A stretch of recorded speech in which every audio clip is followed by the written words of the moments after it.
There's a wonderful story in the Gospel of Matthew where the Pharisees come to Jesus and ask him a question about money. Should we pay taxes to Caesar or should we not?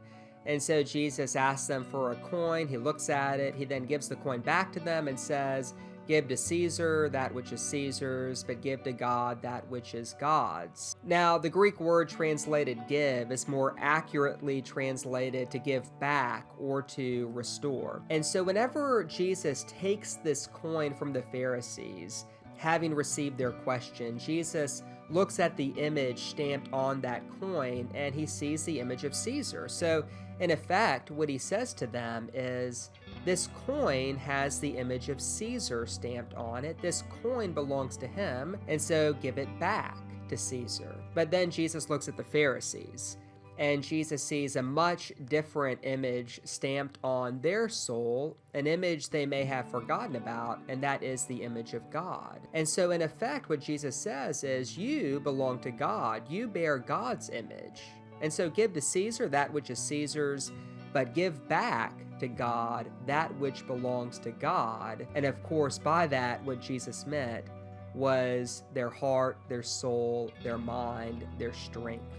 You may not know this, but the English word generosity stems from a word that means of noble birth.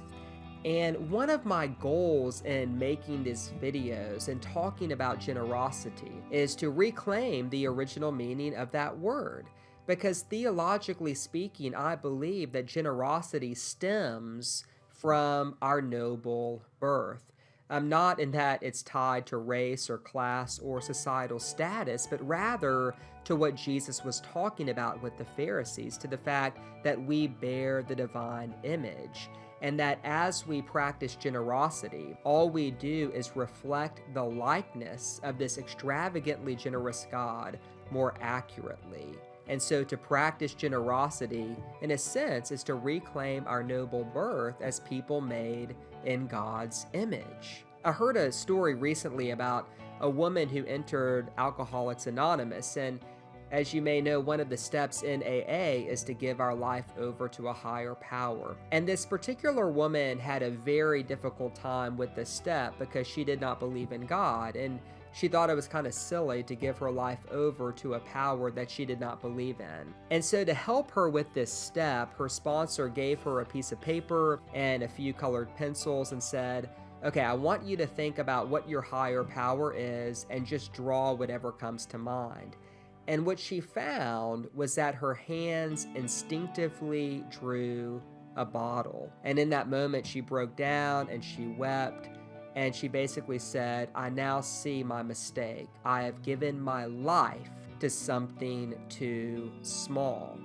And so whenever we have this conversation about generosity, what we're really talking about is how to give our life back to something large and something noble.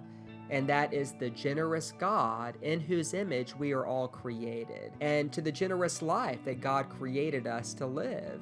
And it is my pleasure to continue to invite all of us to step into that journey together as we seek to become an extravagantly generous people, to give back to God that which is God's, our heart, our soul, our mind, and our strength.